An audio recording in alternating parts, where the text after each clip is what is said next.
Hello student, I am दीपक विश्वकर्मा। तो बेटा आज ट्वेल्थ क्लास का जो केमिस्ट्री का पेपर है बोर्ड का, तो उसके ऑब्जेक्टिव, रिक्त स्थान वगैरह ये सब चीज़ें मैं बता रहा हूँ। तो चलिए स्टार्ट करते हैं। पहला क्वेश्चन है आपका, विलयन के सभी रिक्त स्थान गुणधर्म वाष्प दाब के अवनमन से संबंधित है। तो इसमें आएगा अणुसंख्यक और इंग्लिश मीडियम में देख लेना कोलिगेटिव। ठीक है। सेकंड नंबर का क्वेश्चन है, उष्मीय यंत्रों की तुलना में जिनकी दक्षता 40% होती है, ईंधन सेल रिक्त स्थान प्रतिशत दक्षता के साथ विद्युत उत्पादित करते हैं, यानी कि इसमें आएगा 70। इसके बाद आ जाता है, जिंक, कैडमियम, मरकरी को सामान्यतः संक्रमण तत्वों में शामिल नहीं किया जाता है, मतलब कि ट्रांजिशन एलिमेंट में इसको शामिल नहीं किया जाता है। चलिए अगला चौथे नंबर का है, कार्बन टेट्राक्लोराइड में घुली ब्रोमीन को एल्कीन में डालने से ब्रोमीन का लाल रंग विलुप्त हो जाता है, या किसी अणु में असंतृप्त यौगिक की पहचान करने की एक महत्वपूर्ण विधि है। असंतृप्त यौगिक यानी कि अनसैचुरेटेड कंपाउंड। ठीक है, ये इंग्लिश में भी नीचे लिखा रहा है, चाहे तो बच्चे देख सकते हैं आराम से इसको भी। चलिए इसके बाद, एमिनो में एक असहभाजित इलेक्ट्रॉन युग्म उपस्थित होने के कारण यह लुईस क्षार की भांति व्यवहार करती है। प्रोटीन के जलक गठन से केवल एमिनो अम्ल ही प्राप्त होते हैं, एमिनो एसिड प्राप्त होते हैं। इंग्लिश मीडियम वाले बच्चे अगर हैं तो इधर देख लें आप लोग। ठीक है, इंग्लिश मीडियम वाले बच्चे भी अच्छी तरीके देख लेना, ऑप्शन वही है। चलिए ठीक है, आ जाते हैं ट्रू और फॉल्स में देखना। सत्य असत्य में विलयन की चालकता तनुता के साथ बढ़ती है, ये रॉन्ग है, गलत है।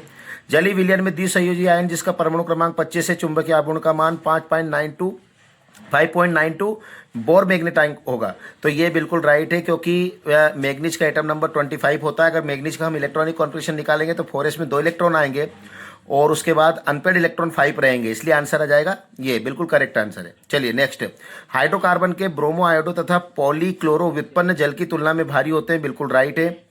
एल्किनो में इलेक्ट्रॉन स्नेह जैसी योगात्मक अभिक्रिया देखी जाती है, उसके विपरीत एल्डिहाइड व कीटोन में नाभिक स्नेह योगात्मक अभिक्रिया प्रदर्शित करते हैं, बिल्कुल सही।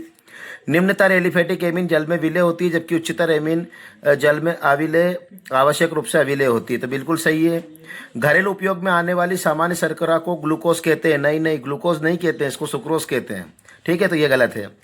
चलो इंग्लिश मीडियम वाले बच्चे भी ठीक है, सेम ऑप्शन है, कोई प्रॉब्लम नहीं। चलिए नेक्स्ट आगे जाते हैं। चलिए आप मैच द करेक्ट पेयर देख लेना, सही जोड़ी देख लेना। ग्लाइकोजन है तो ग्लाइकोजन में आपका आ जाएगा जंतु स्टार्च, इंग्लिश में देखें तो एनिमल स्टार्च। ठीक है, इसके बाद सोडियम बेंजोएट, सोडियम बेंजोएट के अंदर आएगा खाद्य परिरक्षक, यानी कि आपका आ जाएगा फूड प्रिजर्वेटिव। 2,4,6 ट्राइनाइट्रोफिनॉल, इसमें पिक्रिक एसिड आएगा। ठीक है, पोटेशियम हेक्सासाइनोफेरेट, इसमें आ जाएगा द्वितीयक संयोजकता 6, यानी कि सेकेंडरी वैलेंसी 6 है। चलिए वे Ka3/2B-1, और इसमें आएगा अर्ध कोटि यानी कि हाफ ऑर्डर। ठीक है, चलिए नेक्स्ट वन वर्ड में आ जाते हैं, एक शब्द एक वाक्य में उत्तर दीजिए। विटामिन B2 का रासायनिक नाम लिखिए, तो विटामिन B2 का है राइबोफ्लेविन। आयरन थर्ड हेक्साइनिडोफेरेट सेकंड का रासायनिक सूत्र, तो Fe4 FeCN6 3A। द्वितीय कोटि की अभिक्रिया के दर स्थिरांक की इकाई लिखिए, तो इसकी इकाई है litre mole inverse second inverse. शून्य प्रतिरोधकता या अनंत चालकता वाले पदार्थ कहलाते हैं, तो क्या कहलाते हैं, तो ये कहलाते हैं अति चालक, यानी कि सुपर कंडक्टर। वैद्युत अपघट्य पोटेशियम सल्फेट के पूर्णतः वियोजन के लिए आई का संख्यात्मक मान कितना होता है, तो इसका मान होता है 3। ठीक है, तो ये आपके ऑब्जेक्टिव टाइप क्वेश्चन में, चलिए 4th नंबर का हो गया। अब इसके बाद आपको करना है करेक्ट ऑप्शन। ठीक है, करेक्ट ऑप्शन में अगर आ जाते हैं हम, तो करेक्ट ऑप्शन में पहला क्वेश्चन देखना आप, विलयन का वह दाब जो विलायक के प्रवाह को रोकता है क्या कहलाता है, तो वो कहलाता है वाष्प दाब, यानी कि वेपर प्रेशर। 1 मोल एल्यूमिनियम 3+ को एल्यूमिनियम में अपचयन करने के लिए कितने आवेश की आवश्यकता होती है, तो यहाँ जाएगा 3 फेराड है, 3 है। किसी रासायनिक अभिक्रिया में 10 डिग्री सेल्सियस ताप वृद्धि से वेग स्थिरांक में लगभग वृद्धि होगी, तो कितनी होगी, 2 गुना। डी ब्लॉक में कुल तत्वों की संख्या, तो डी ब्लॉक में कुल कितने एलिमेंट होते हैं, तो वो होते हैं 40। सैलिसिलिक एसिड के एसिटिलीकरण से क्या प्राप्त होता है, तो वो होता है एस्प्रिन।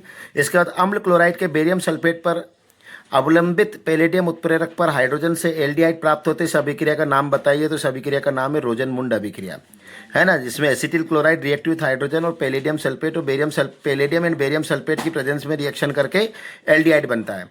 तो ठीक है, तो बेटा ये ऑप्शन है, सभी अच्छे से देख लेना और करेक्ट कर लेना।